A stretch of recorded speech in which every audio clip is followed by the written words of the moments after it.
দেখো ভগবান দাস, তোমার বন্ধু তোমাকে, তোমার পরিবারকে হত্যা করতে পারত, কিন্তু তা সে করে। কেন জানো?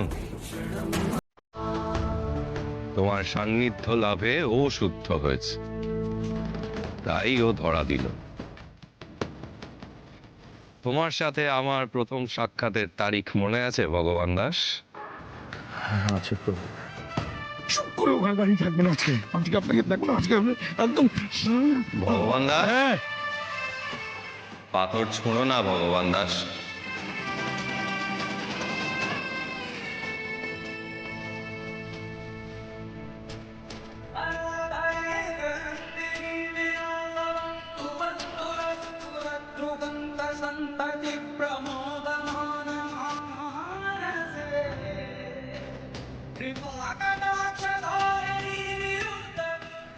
পঁচিশে অগস্ট, 4 মাস চতুর্বেদ, জ্ঞান, স্তোত্র, মন্ত্র, ধর্মীয় আচার, যা সনাতন ধর্মের ভিত্তি স্থাপন করে, এই 4 মাসে তুমি সব কিছু অর্জন করেছো ভগবান দাস। তুমি জীবনের জ্ঞান অর্জন করেছো, নবজীবনের স্তোত্র রচনা করেছো, সেই জীবনের মন্ত্রোচ্চারণ করেছো,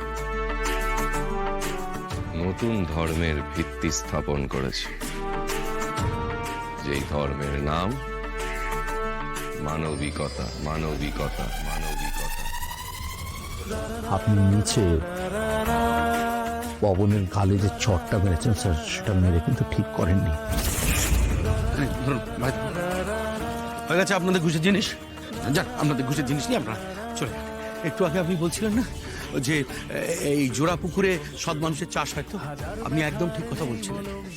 এখানে সততার চাষ হয়, এখানকার কোনো মানুষকে কেনা যায় না, এটা আপনাকে বলে রাখলাম। তুমি ত্রাতা, তুমি ধরম। এবার আমাকে সত্যিই যেতে হবে ভগবান দাস। আপনি চলে যাবেন প্রভু? যেতে তো হবেই। এখন থেকে মানুষের জীবন গড়বে তুমি। আমি খুঁজে নেব অন্য ভগবান দাসকে, তাকে শুদ্ধ করার জন্য, পূর্ণতা দেওয়ার জন্য। কাজ তোমারও শেষ হয়নি, আমারও শেষ হয়নি। আমি জীবন সৃষ্টি করব,